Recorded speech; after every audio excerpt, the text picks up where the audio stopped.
beautiful, beautiful saints that you are. Hey, so a couple weeks ago, Reverend Michael Spear was here, and he started us on our New Year's series about our 5 basic principles of unity. So if it's your first time here, wow, you picked a great season to join us, because this is a chance for you to learn about Unity 101. Up here on the screen, the very first principle, can you guys say that with me? Hold on. It's coming. There it is. All right, together. There's only one presence and one power in the universe and in my life, the all-loving goodness of God. So, abbreviated, there's only God. It's all God. Think of omnipotence and omnipresence. Everywhere is God. So this brings us to our second principle, which says, together, we are an expression of God. Thank you. So that means if God is everywhere, then God must be in us. That means an aspect of us, the very core of our being, is also that presence. And it's an opportunity for us to keep opening up to that idea, not looking at it through the eyes of the ego that says, aren't I cool? But simply an acknowledgement that the good that God is always available within me. I share that goodness with everyone else on the planet and all that is. And today's focus is going to be on our third principle, which to me, I'd like to classify as the most important, just my opinion. Let's say this third principle together. We create our life experiences with our thoughts, feelings, and beliefs. And the reason that I find it most important is because this is the one that tells us how to apply spiritual principles in our life. It's one thing to know that God is all that is.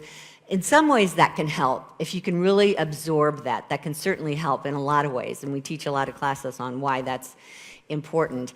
And the second one's important too, to know, you may have been taught that you're, the dirt of the earth, the dust of the ground, a sinful nature. So we don't agree with that idea, and it helps to know the truth of who you are. But once you can establish the playing field that you're in, what do you do here in this playing field, knowing that God's all around and you're an expression of God? Well, this third principle is what tells you how the rules of the game work, that what we focus our thoughts on create beliefs and create feelings in us, which have a very strong frequency. We start with the premise that everything is energy.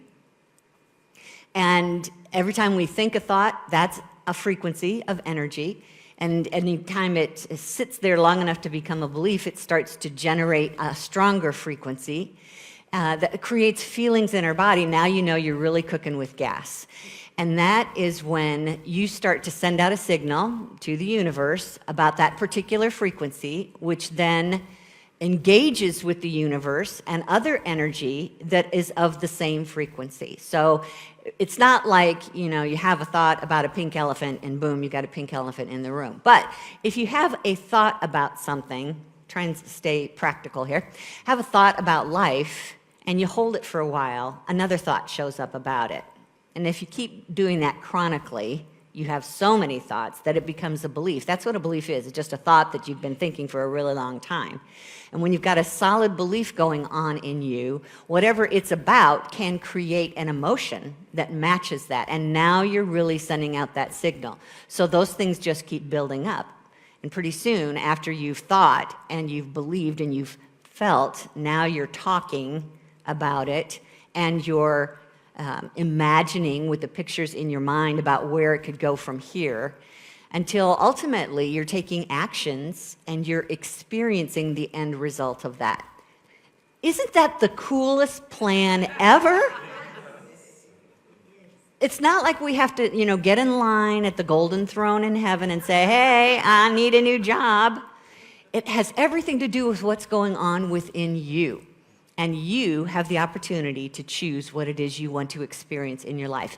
The whole thing is meant to provide for our good. And Jesus described it over and over again when he said, let it be done to you as you believe. It's that simple. Let it be done to you as you believe. Now, I can hear it now. There's a lot of you that's saying, are you saying that when my child died, I believed that into happening? Okay, so those are really major events in our life that will always grab our thoughts and say, explain that, Kitty, and I will, but not today.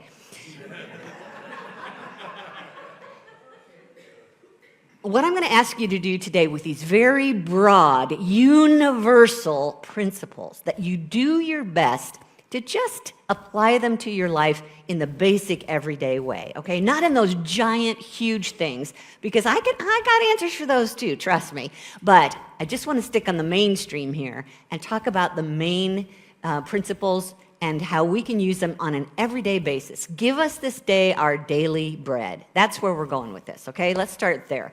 And realize that it's meant to provide for our good. Now, we can misuse it. We can misuse that belief system and that universal law based on what we decide to believe in, what we give our attention to. So one of the things we teach in Unity, and that, by the way, that whole process is an element of using your faith.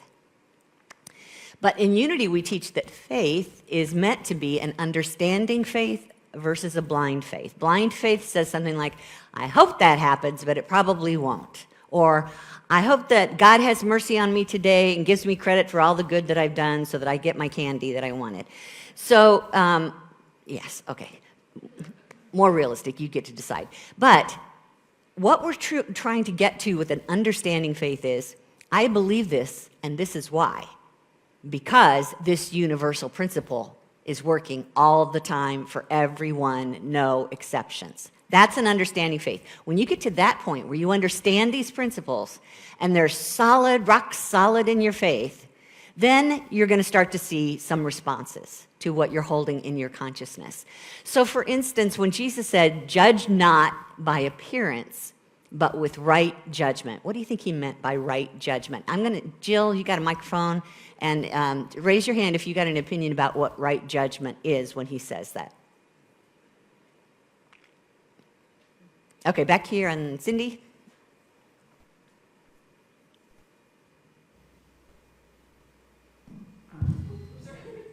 There's more than what the eyes can see. Yes. And to trust that it will unfold in our understanding with time, that we don't control it, that God's in charge. Thank you. Anybody else? Don? Bill? Bill looked at that like, Well, what? This morning I got the weather alert on my phone, and I wanted to come, and in fact I was already dressed, and I got in my mind I could have an accident, and I thought, no, I will be safe, and so I'll drive carefully and I'll be safe. Thank you. Thank you. Anyone else? Scroll back, please, on the slide. Do not judge by appearance, but with right judgment. I so often judge by appearance, by the things that appear in front of me, but Yes. sometimes I have to realize what I see is not necessarily what is true, and right judgment allows me to step back and go to a place of finding what is true, being more thoughtful about it, if that makes sense. Okay, thanks. And behind you, Jake, and then Carlos. So for me, I think about how sometimes we ask for things and we might be receiving something and we don't know how it would make sense that this is the way to what we are asking for. And so sometimes it's asking us to take that leap of faith and just say yes, instead of doing the thing that's easy to do, which is to stay comfortable, to say no, because you don't know where it might lead. Yes, when we kind of test the waters and we say, well, I don't see how that can be, so we give up before we even start, it's because we're judging by appearance, right? Carlos, last one. To me, it's like judge by the universe judgment, not my judgment. Yes. And what I love about the universe is it doesn't judge like human beings do, right? It just says, oh, you're putting out X, I put out X. That's basically how it works. It's just this reciprocal universe. So this question of understanding faith based on spiritual rules and principles can be something like where we've grown up throughout our life poor, living in poverty. And so we just established that way of thinking about ourselves, that I'm poor. And that just simply means that it is time to start understanding a new parameter around our faith. And typically, when we're facing poverty, what we want to establish is a belief in divine substance. That's invisible, it's of spirit, it's everywhere present, it's the foundation of all that we, let's just say, our daily bread. It's everything that we can touch and taste here in this dimension begins in that invisible realm. And so if we find ourselves living in an attitude of chronic poverty, then we want to begin to put our faith in a spiritual principle of substance, because we know, or ultimately I'm hoping you'll learn and know, that that substance never goes away. It's always available to everyone. And I just need to become aware that it's there and then use my faith to mold it into whatever it is that my heart is seeking. You know, some of us may have found ourselves failing in life in some way, and we put that label on ourselves. And that's what our faith becomes. Whatever we experience in life on a regular basis is what we put our faith in. Whatever we act on is what we put our faith in. So it's easy to adopt that identity of failure, but if you want to heal that, we're talking about putting our faith in something that you can't see, right judgment. Wait a minute. There is the divine quality within me, because God and I are one, of divine intelligence, divine wisdom. It's not that easy to hear until you begin to practice meditation and get clearer and clearer on what that voice sounds like. But it is available to us. We don't have to remain a failure. Any given moment is an opportunity to take on your true identity again. I'm an expression of the divine, and infinite wisdom flows through me now. That's, you're priming the pump and getting your subconscious ready to receive more information. And we'll talk more about that in a minute. But ultimately, the way that one of our co-founders, Charles Fillmore, described faith up here on the screen is the perceiving power of mind linked with power to shape substance. So the perceiving power of the mind is how you're interpreting something, and if you're basing it on right judgment, then you have the power through that right judgment to shape substance, to take that invisible energy and form it into your daily bread. Does that make sense? Okay, so just recognize whatever your faith is, positive or negative, that which you sincerely believe is a foundation for everything that you do. So when you look at your life and say, this stinks, then consider, okay, well, what am I putting my faith in? How do you know what it is that you believe? That's another hard one. If we're not really conscious, if we're just kind of sleepwalking through life, it's very easy to live a life that repeats itself over and over again because we're unaware of what we're sending out to the universe. So we want to get to know what it is that we do believe. And one of the signals is how we feel. So let's take a look at this cartoon up here on the screen. And just take it in there for a minute.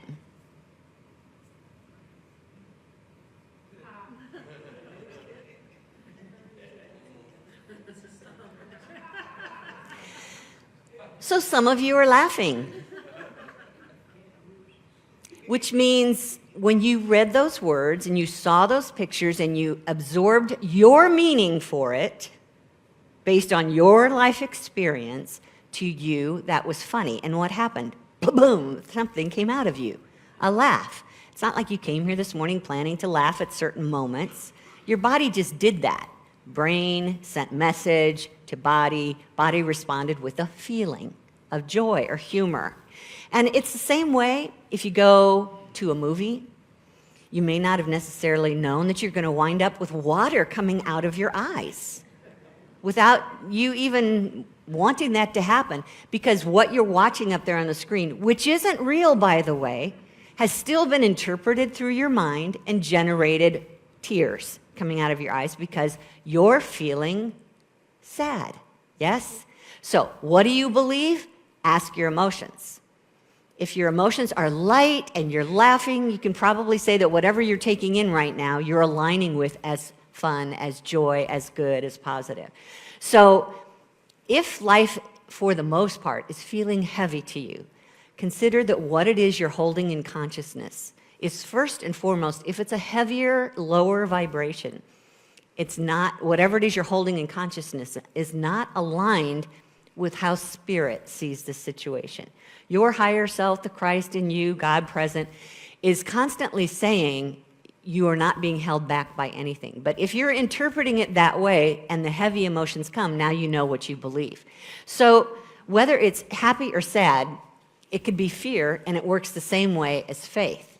So when you, let's take a look at this next picture up here. Hopefully it's what I think it is. All right, so just notice who here is, okay, I won't ask you to convince.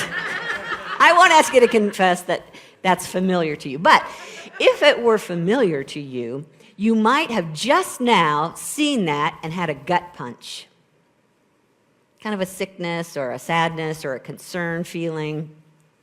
So just recognize that those two words, insufficient funds, has meaning to me that is not good, it's heavy, and so it creates that tension in the stomach. And I think that most of us can probably relate to that in some way or another, that the feelings are making themselves known because you have a belief that those two words stand for something bad, okay? So let me share a lengthy quote from Neville Goddard, who is a metaphysician, and he's going to put in a lot of words this whole idea of how feelings are absolutely imperative when it comes to noticing what you believe and changing what you believe. So I'm going to read this a little bit at a time. Is it the conscious? Yeah, okay, the conscious, that's the person that's here in the room, knows you're here in the room, knows that I'm up here talking and you're sitting back there watching. The conscious mind impresses the subconscious, while the subconscious expresses all that's impressed upon it. Okay? So you may be listening to me talk. Your conscious mind is aware of what I'm saying. It's taking in the information. You're giving it meaning. It might be, what she's saying is ticking me off.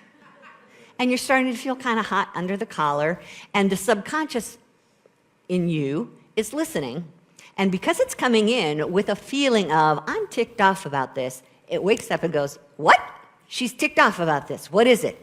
Whatever she's saying, it's bad. She's bad. This place is bad. I'm not going to listen anymore. Kaboom, and we shut down. All right, so that's one of the ways that we impress from conscious to subconscious is through that feeling of emotion. I got ticked off.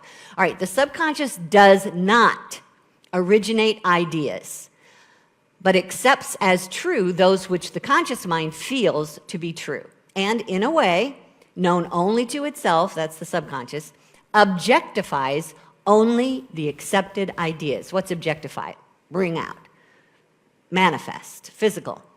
Only the accepted ideas. What are the accepted ideas? The ones that made it past the gate with a feeling and are now sitting in your subconscious saying, that's real and I either like it or don't like it. I'm either going to fight it or welcome it. Okay, that's the subconscious. Think of the conscious mind as the architect. Subconscious is the builder. You with me so far? Okay, therefore, through this power to imagine and feel, and your freedom to choose the idea you will entertain, man has control over creation. So what's letting us do that? Imagination, feeling, and the freedom to choose the idea that you're going to focus on. That's all within your power, which is what makes it possible for you to have control over what you create in your life. Control of the subconscious is accomplished through control of your ideas and feelings. Ideas are impressed on the subconscious through the medium of feeling. No idea can be impressed on the subconscious until it is felt. But once felt, be it good, bad, or indifferent, it must be expressed. This is where we work against ourselves so often, is that we hold on to ideas that don't feel good. We don't want them, and yet, because we don't feel good, they're down there waking up the subconscious and putting it to work. Okay, next slide.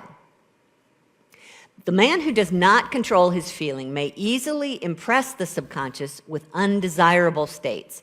By control of feeling is not meant restraint or suppression of your feeling, but rather the disciplining, who likes that word? The disciplining of self to imagine and entertain only such feeling as contributes to your happiness. Okay, there it is, my friends.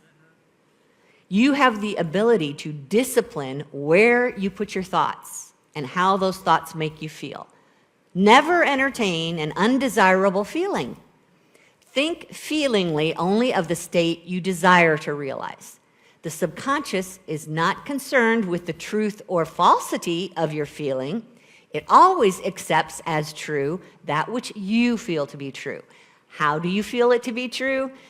Good or bad emotions. If you respond with an emotion, you feel it's either something good or bad for you. Now, I know that there's counselors out there that say, what are you saying, that we should deny our negative emotions? No, not what I'm saying. Am I supposed to pretend like they're not happening? No, not what I'm saying. When we talk about that, the disciplining of self to imagine and entertain only such feelings. All right, how about this? Think of the word entertain as, when you're going to entertain, you consciously choose for them to come over to your house and invite them and decide what you're going to do with them and things you're going to talk about and what you're going to eat. And we literally kind of do that with our feelings and the thoughts that create those feelings. So don't entertain them. When they come knocking on your door, say, sorry, I'm busy tonight, and send them on their way. Instead, start looking up the friends, the feelings, the thoughts that are based in spiritual truth and that feel right. Because when it feels good in your heart, your thoughts are representing that which your higher self is saying, yes, more of that, please. Okay? So this whole third principle is about disciplining the mind, being aware of what you're feeling and disciplining what you're choosing to think about. Not that that thing isn't happening, not that that bad thing didn't hurt, but now that it has, where would I like to go from here? What would I like to really be feeling? We're going to talk more about this in a minute. To change your life, I want you to start paying attention to where your focus is. So we're going to put a list up here on the screen. Let's start with the first is, where is the problem in your life? What's wreaking havoc? What's feeling like trouble? What's got you scared? What's presenting a shortage in your life? What's creating negative emotions? Get a handle on that. Start there. Otherwise, it just runs in the background like some kind of software program and keeps doing the same, wreaking the same havoc. So is it money problems? Is it health issues? Is it career, family, whatever? And then see if you can identify what the belief is about in regards to this problem. And I'm going to say a really large percentage of the time, it's because in some way or other, you or your subconscious think there's not enough. There's not enough good. I'm not good enough. Someone's trying to take my good from me. A whole bunch of lies, error thinking, because we go back to understanding faith. When we feel like someone's trying to take our good from us, we go, oh, wait, understanding faith. Okay, what do I believe about the spiritual truth principles? Substance. Substance is everywhere present. I'm the one that controls substance to become whatever it is I want. So I don't care who's trying to take anything from me. There's only one presence and one power in the universe. This is our first principle, God the good, and therefore there is no evil power out there working against me. If you just come present and think, use that beautiful mind of yours about what is true, this is your opportunity to turn things around and head off in a new direction. So, what is the deal in my life right now that's got my attention, that hurts a little bit? And then, what's my belief about it? What's my feeling about that idea? The not enough. Let me ask you this then. Ask yourself this. Why do I believe that? Why do I believe there's not enough? Well, Kitty, we're in a recession. Well, Kitty, I just got laid off. Well, Kitty, it runs in the family. Well, Kitty, this is as good as I get. I can't make myself any better than this. It's just the way I've been all my life. Is that serving you? Is that belief serving you? Is it bringing you relief? Is it getting you where you want? I've been watching The Chosen again, and I just saw the man laying by the healing pool for 38 years. And at some point, you got to say, do you really want to be healed? That was Jesus' first statement. Do you really want this? A lot of times, is the belief serving me? No, but it's true. Now we're fighting for our limitations. But then you have to ask yourself, do I really care that much about this? Do I even want to put in the effort about changing my mind here and seeing this differently? Maybe it's not that bad. Okay, so you just got to be honest with yourself. And it's okay. Maybe it's okay to say, you know what? This is not the hill I'm going to die on today. I'm not going to put in all that effort for this. It's just not worth it to me. Great, then stop complaining. Move on. Start looking at something else you enjoy and give yourself a chance to have a good life anyway. So if you're not happy with the way it is, then ask yourself, are these beliefs based on spiritual truth? What's the spiritual truth we want to know? There is enough, because God is enough, and God is giving itself all the time. That divine love is the very nature of God, so love is everywhere present, and you are loved, and you are love. That any question you can possibly have in your mind is already answered in the mind of God and just available and waiting for you to pull it out. We have access to that. That the life animating force of the universe is everywhere present and can be called upon to renew and express in our lives when our health is not well. So there's lots of things here that are available to us if we just get a hold of what's happening to us and what feelings we're holding, and are they really supporting us, and are they based on truth? And that's when we start to make changes. So a lot of times the way that we want to make a change is when we find out something we don't like that's going on in our life, we want to push it away. Get rid of it.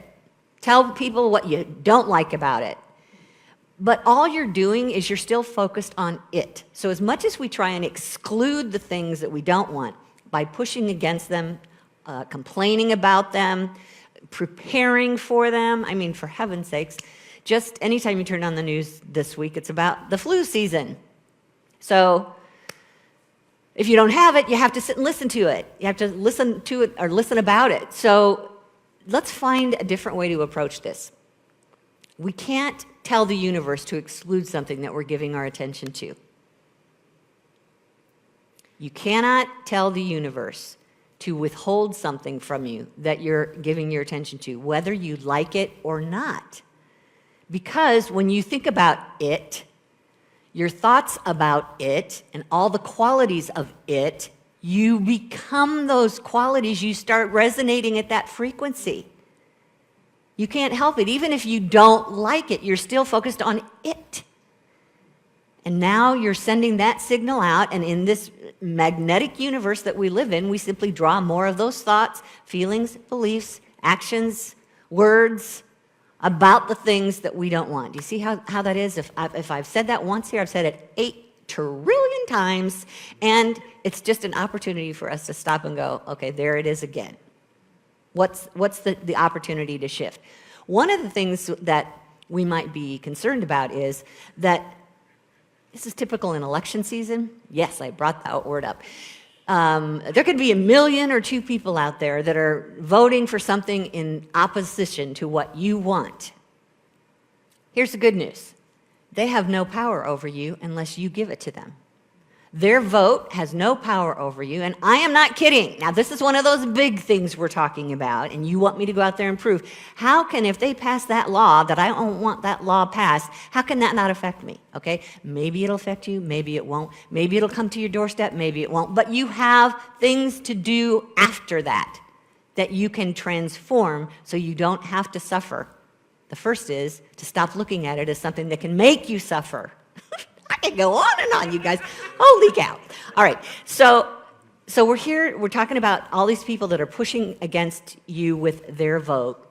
They cannot affect you unless you push back, because now you're resonating with it. How do you think a Super Bowl gets won? Or an election, either way.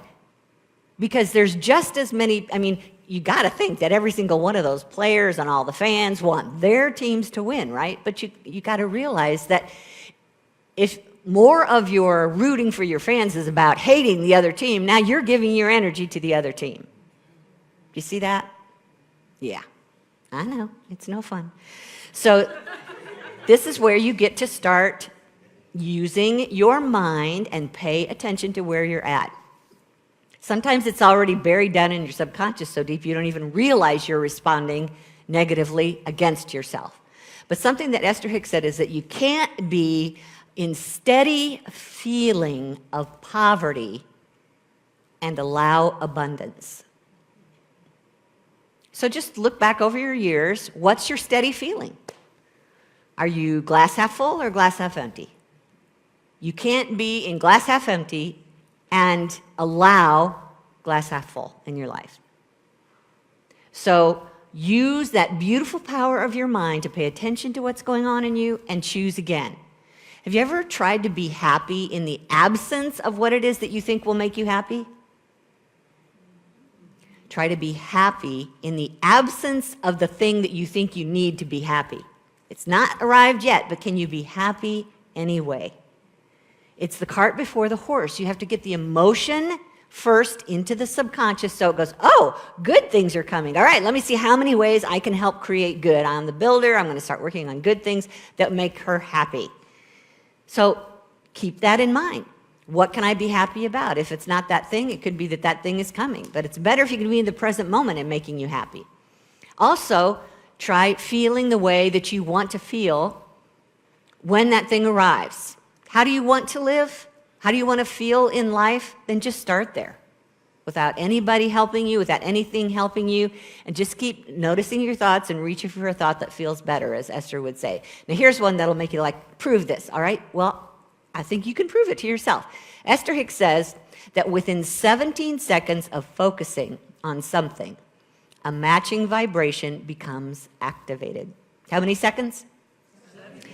All right, so focusing on something, it might just be that, I won't go there. Let's see, let me find another example of that. 17 seconds focusing on something. Okay, you know when you're in the movie theater and there's all like 8,000 trailers first? And you came to see a Jane Austen movie and you're all in a good, happy mood, and then suddenly all these war and devastation movie trailers play, and you're just like this. All you had to do is watch it for 17 seconds and your whole insides feel torn up and you just want to, I need a vacation. And you can't even remember what movie you came to see. Okay, 17 seconds. You start to feel it, right? Okay, so she's true about that. And if you manage to stay purely focused upon any thought for as little as 68 seconds, the vibration is powerful enough that its manifestation begins. That's like becoming tangible, not just another thought. That's big.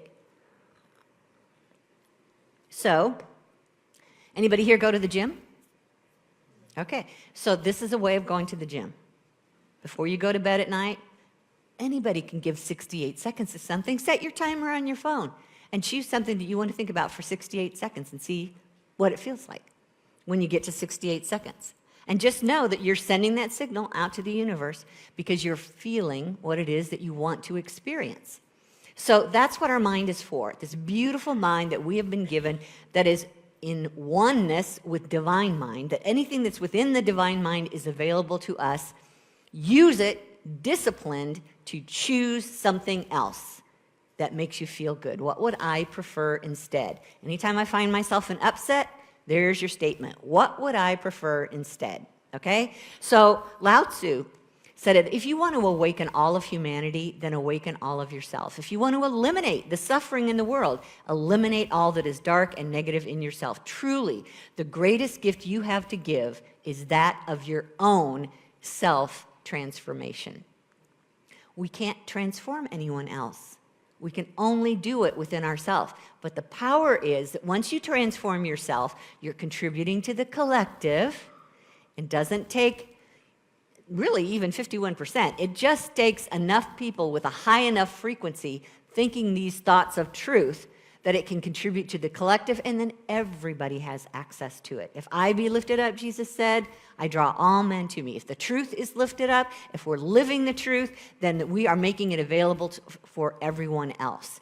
So in Romans, Paul focused in on this. Do not be conformed to this world, but be transformed by the renewing of your minds, so that you may discern what is the will of God, what is good and acceptable and perfect. That's where you want to put your faith in, is following that which your higher self knows to be true and is good for us. And finally, what the Buddha says, all that we are is the result of what we have thought. If a man speaks or acts with an evil thought, pain follows him. If a man speaks or acts with a pure thought, happiness follows him like a shadow that never leaves him. Okay. I'm going to give you a chance to practice here for a minute. This will invite you to stretch, especially if you're new. I want you to turn to the person next to you and practice. Think of something that you would like to see happen differently in the world or in your life, and finish this sentence. Up here on the screen, choose one of these three. Wouldn't it be nice if, finish the sentence, or I'm looking forward to the day when, or I'm feeling better and better about, okay? If you have trouble and you just raise your hand and tell us your situation, we'll come up with a statement for you. But try one of those, turn to your neighbor, and finish one of these statements. This is going to get you to learn how to tune your mind in the right direction. Go.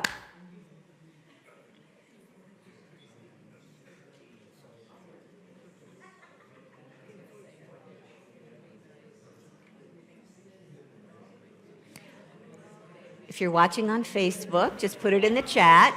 Choose one of these statements and finish it in the chat.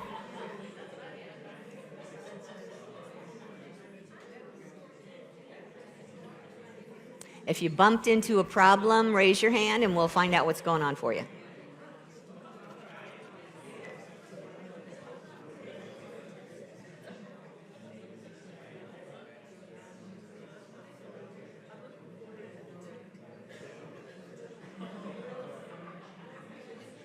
The fun thing about this is you can just make it up. It doesn't even have to be practical. Just make up something that sounds good to you. And by the way, it can't be to transform somebody else.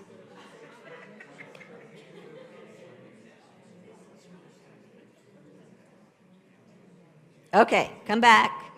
Hopefully y'all had a chance to exchange, otherwise do it after. Okay, that's one of the ways that you get your mind salivating and pointed in the right direction, is let your imagination and your higher self start guiding you in that direction. Another thing that we do is we focus on spiritual truth. So here's some qualities of the divine that you have available to you. So it could be infinite abundance, life energy, harmony, wisdom, peace, orderly flow, compassion. Any one of those are divine qualities. Just sit in meditation for 5 minutes and let peace, the idea of peace, unfold in you. What does peace mean to you? What does it look like? How would it affect your current circumstances if you were in peace? Who's a good model for peace to you? Let your imagination begin to just develop that divine quality, and suddenly you are resonating as peace. Describe its meaning and its effect on the situation. And one of the things that I want you to do, because what's going to happen here is possibly could happen, is that when you leave the room today, you are going to work against yourself and start talking about these troubles. Because that's what we've learned to do. That's what gives us the most attention and the most sympathy, and it's just habit, and it's what we built up and stuffed in the subconscious, and so out it comes. So I'm going to challenge you to be awake and notice, how am I feeling? And if it's not at a high level frequency, what is it I'm holding in consciousness right now that is not based in spiritual truth? Are you agreeing with that thing that you desire, or are your words disagreeing? Are you fighting against it even though you want it because you're speaking of it as not available, or I'll never get there? Just keep noticing the words that come out of your mouth and ask, do these align with truth? And how do they make me feel? And ultimately, when we do this chronically in a certain direction, we begin to attract more evidence of it in our life. And we run into people that think the same way, and we start behaving in groups in certain ways. And that's how things get born in grassroots movements. It's just contributing into the collective consciousness first. So let's finish with a couple of these easy statements up here on the screen. This is just an example of an affirmation. How we renew the mind is speaking these ideas that are lighthearted and feel good, and listen to your ego want to argue and say, thank you for sharing. I understand your concern. This is the way we're going to heal that. Okay, so up here on the screen together, I gratefully allow good, what you said. Let's say it again. I gratefully allow infinite good to flow. And here's the other one. Together. I'm so happy the universe is working for my good today. Include a feeling word in your statements. I'm so happy, I'm so thankful, I'm so grateful. It's exciting that I'm looking forward to, because that's a feeling that's going to get past the subconscious gatekeeper and start to plant seeds in you, okay? Let's take some time in meditation real quick. Not real quick, just now.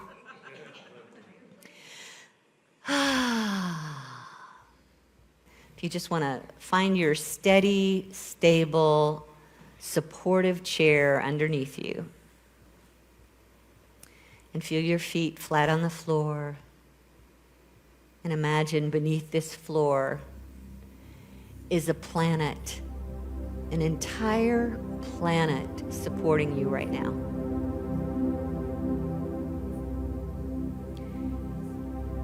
Allow that support to bring you relief. Just take a deep breath of relief.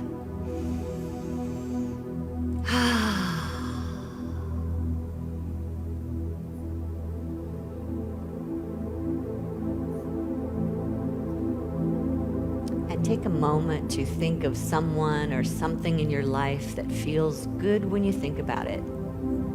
Something you appreciate, that you love, that you're grateful for.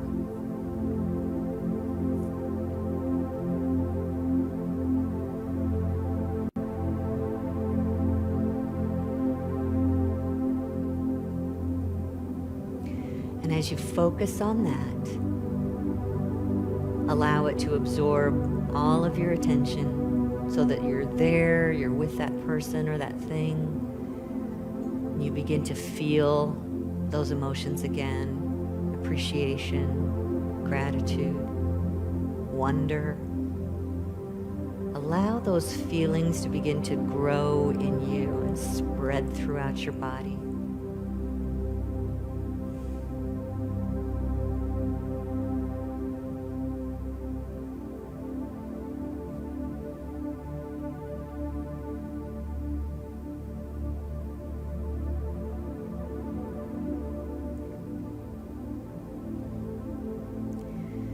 And as we feel that beautiful, grateful, loving energy moving through us,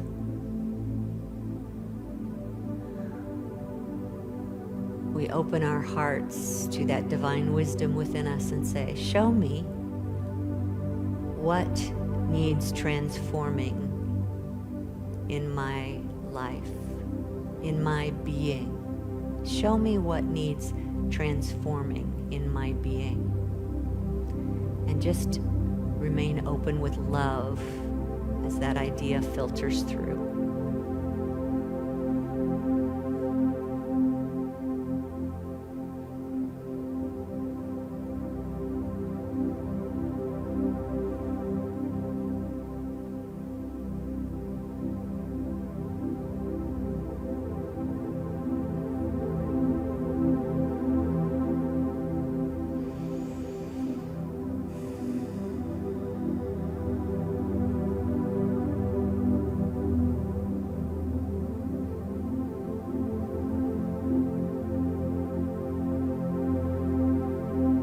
As you begin to identify something that you'd like to transform, just ask your heart, what would I prefer instead?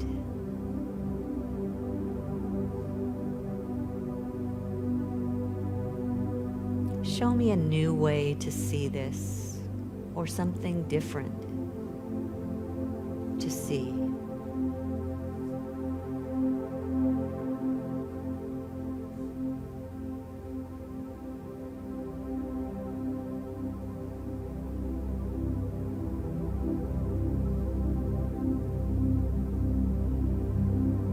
What would it be like if I was living in that new way?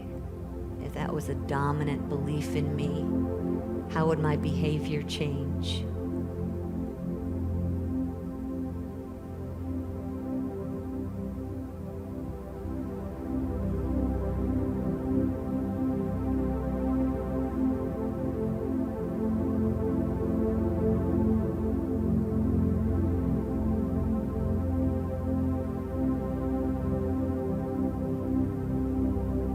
Just accept that idea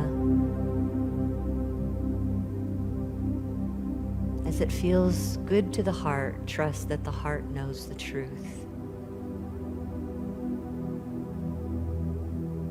And give it permission to begin to unfold and allow your builder to begin working on that idea. I'm open and receptive to what happens next with gratitude.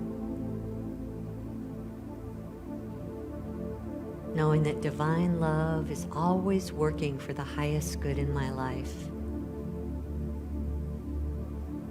This is the truth of the universe and of my being. And now, I let it be. Amen.